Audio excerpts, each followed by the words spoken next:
Welcome back, students. Here we are going to discuss the Mauryan Empire or the Mauryan Empire, which is an important one with respect to by the students, for the students of who want to know the history or regarding India or Indo-Pak subcontinent. यानी बरसगीर पाकिस्तान के हवाले से, हिंदुस्तान के हवाले से तारीख़ी तौर पर ये बहुत ही इम्पोर्टेंट लेसन है। स्टार्ट करते हैं इसे।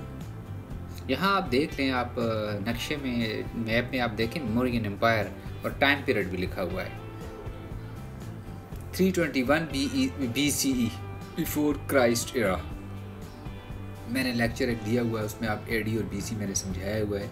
तो 321 BC से लेकर 185 BC, आपको पता है ना, AD से लेफ़्ट साइड पर ये इंक्रीज़ होता शुरू हो रहा होता है, इसलिए 185 से बढ़ते हुए 321। तो ये टाइम पीरियड है इसका मौर्यन एम्पायर का। नीचे आप अगर गौर से देखें तो आपको वो सारे एरियाज़ नज़र आ रहे हैं, ठीक है।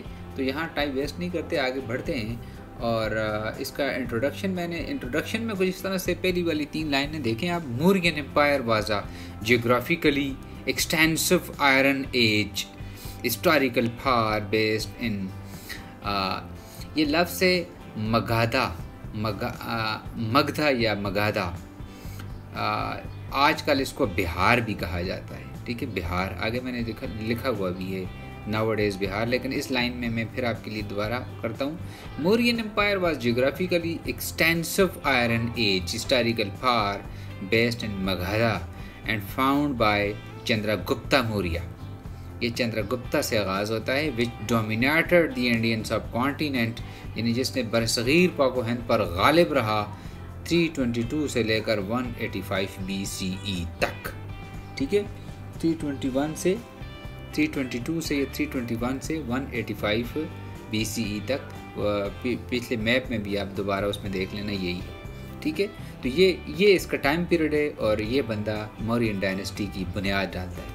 अब ये क्या है कि तकरीबन 700 BC में जो मगाधा की जो रियासत थी, जिसको आजकल बिहार कहते हैं, ये eastern part of northern India में बड़ी ग्रो कर रही थी, यानी बढ़ रही थी फतवाद के हवाले से, यानी हिंदुस्तान का जो ईस्टर्न पार्ट है।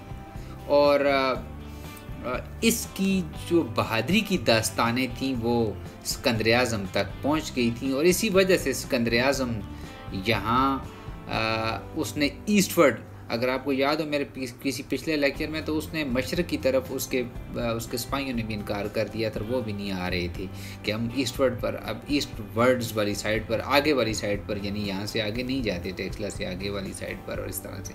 तो उन्होंने रिफ्यूज़ भी कर दिया था। तो इसी वजह से इसने भी, और उसकी वजह भी ये थी कि ये चंद्रगुप्ता की बहुत बड़ी एरिया था उसका।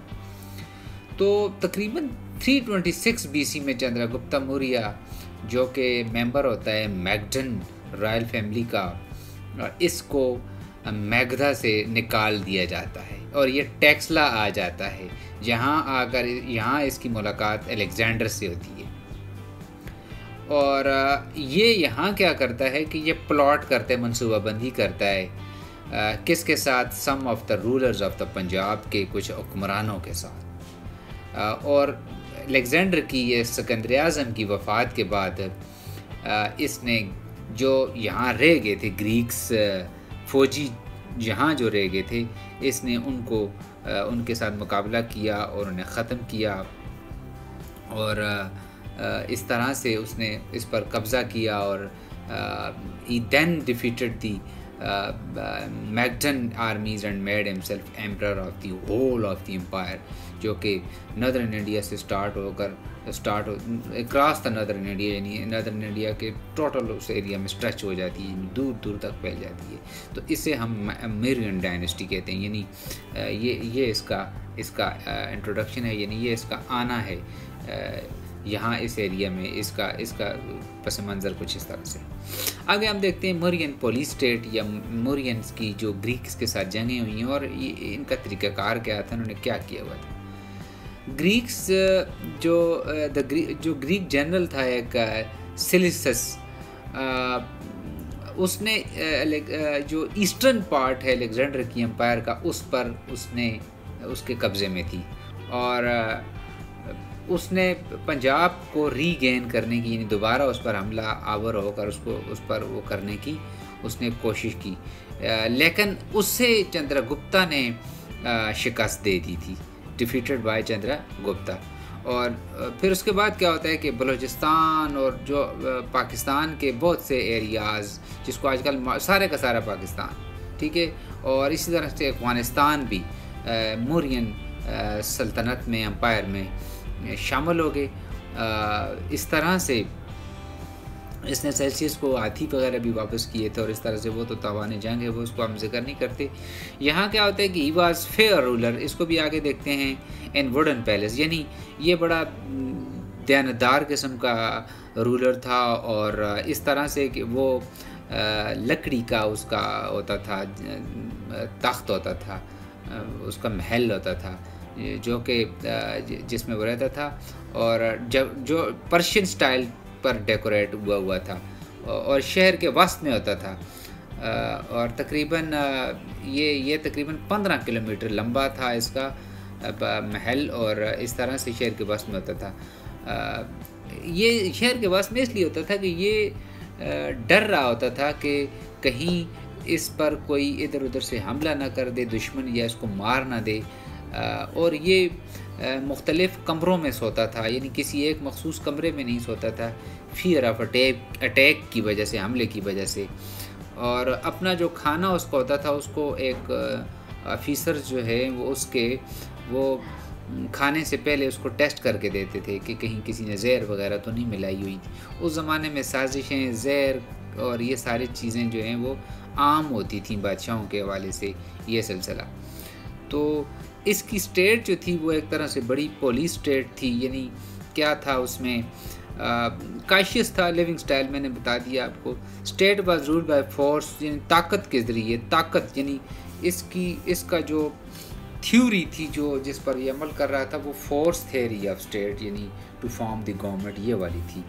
और पनिशमेंट के इसने मुख्तलिफ अंदाज रखे हुए थे, मुख्तलिफ तरीके रखे हुए थे, आगे मैं उनका जिक्र भी करूँगा। बड़ी फ़ौज रखी हुई थी, ट्रेंड ऑफिशल्स थे उसके, और हैवी टैक्सेशन लगाते थे। क्या था, 1/2 लोगों को, यानी 1/2 यानी लोगों को अपनी उसमें से मुनाफे में से गवर्नमेंट को देना होता था। और तजारत आहिस्ता आहिस्ता इसके हाँ बड़ी फ्लरिश होती गई, इंक्रीज़ करती गई। फ़ौज ज़्यादा रखी हुई थी उसने कि ज़मीनों पर कोई दूसरा ना कब्ज़ा कर ले।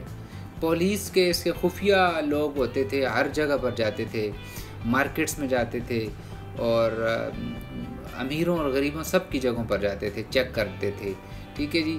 और यानी लोग डर की वजह से, इस डर की वजह से कि सज़ा दी जाएगी, कोड़े मारे जाएंगे, तो लोग कम कानून के ख़िलाफ़ डिसोबे करते थे, यानी ठीक है ना, कम कानून की लॉज की डिसोबेंस बहुत कम थी। रूल ऑफ लॉ एक तरह से बड़ी ज़बरदस्त स्ट्रॉन्ग किस्म की थी। और इसी तरह से इसकी फ़ौज बड़ी इसलिए थी कि इसने बगावतों को कुचलने के लिए बड़ी फ़ौज रखी हुई थी, बहुत बड़ा उसने सेटअप किया हुआ था।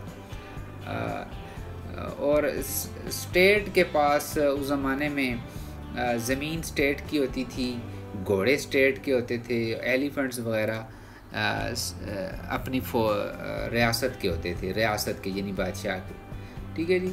तो और इसके अलावा ये बड़े टैक्सेस लगाता, जैसे ऊपर मैंने जिक्र भी किया था, यानी वो टैक्सेस लगाता ना, टैक्सेस से आर्मी को और पुलिस का सिस्टम चलाने के लिए वो कर रहा था। इसी तरह से लोग नई नई ज़मीनें काश्त करते थे, और उनको बाई फोर्स जो है वो इस पर आमादा किया जाता है कि वो नई नई ज़मीनें काश्त करें, नए एरियाज़ की तरफ आएँ। इस तरह से उसने चंद्रगुप्ता ने अपने इलाके में टोल टैक्स का निज़ाम, यानी सड़कें जब उसने बनाई, बहुत ज़्यादा सड़कें बनाई थी। सड़कों का यानी मैं यूँ कहूँ कि ये पटना से लेकर आपके अफ़गानिस्तान तक, ये दरमियान से इंक्लूडिंग पाकिस्तान जो सड़क जाती है, ये चंद्रगुप्ता के ही दौर में बनी हुई है। पुरानी जो बिल्कुल कच्चा सड़क थी और कच्चा रास्ता सा था, तो उसने तजारत की गरज से किया था, ट्रेड की पर्पज़ से किया था। और फिर उसने उस पर टैक्स लगाने के लिए टोल टैक्स सिस्टम भी उस ज़माने में शुरू किया था, जो आजकल आप देखते हैं गाड़ियों पर और इस तरह से। और उसने इन चीज़ों पर हैवी टैक्स लगाए थे, उन चीज़ों को सुपरवाइज़ किया था। ये गैम्बलिंग और अल्कोहल वगैरह, इन पर भी टैक्स लगाए थे कि ये गैर कानूनी ना हो, ताकि हुकूमत को भी फ़ायदा हो सके। इसके अलावा इसने मैंने आगे लिखा हुआ स्कूल एंड यूनिवर्सिटी इंक्रीज्ड, यानी लोगों को ट्रेंड करने के लिए उसने कुछ ऐसे लोग रखे, यानी मुअल्लिम जिसे कहा जाता है उस ज़माने में रखे, ताकि लोगों को इल्म दिया जाए, लोगों को ट्रेंड किया जाए। कॉलेज उस ज़माने में, यूनिवर्सिटीज़ का कंसेप्ट उस ज़माने का है, ठीक है जी। इसके अलावा ये ऊपर वाली चीज़ें मैंने जिक्र कर ली। इवन पीजेंट्स है बेटर लाइफ, हाँ, यानी ये नहीं अमीर नहीं, बल्कि काम करने वाले वर्कर की ज़िंदगी भी बहुत अच्छी गुजर रही थी, और उनकी इनकम इतनी अच्छी होती थी कि उनको टैक्स देने की परवाह नहीं होती थी, ठीक है। तो ये चंद्रगुप्ता के दौर के लोगों की उनकी यानी वे ऑफ लिविंग जिसे हम कह सकते हैं, मरियन पोली स्टेट में, मरियन एम्पायर में ये था। मरियन एम्पायर में कुछ और भी मैं जिक्र कर दूं कि जो अमीर लोग थे वो उनकी ज़िंदगी बाकी लोगों से कुछ डिफरेंट होती थी, यानी वो हर रोज़ नहाते थे, हर रोज़ सर पर स्क्रीन सेंटेड ऑयल लगाते थे, और ड्रेस उनका अच्छा होता था, गारमेंट्स यानी अच्छी कलर्ड किस्म की पहनते थे, और इसके अलावा बाल बड़े इस तरह से करते थे, और 2 टाइम का खाना खाते थे, और जिसमें राइस, ब्रेड, मिल्क वगैरह होते थे। इस तरह से एक्सरसाइजेस करते थे, मसाज करते थे, और एंटरटेनमेंट भी करते थे, म्यूज़िक वगैरह और डांसिंग और गैम्बलिंग और हंटिंग और इस तरह से।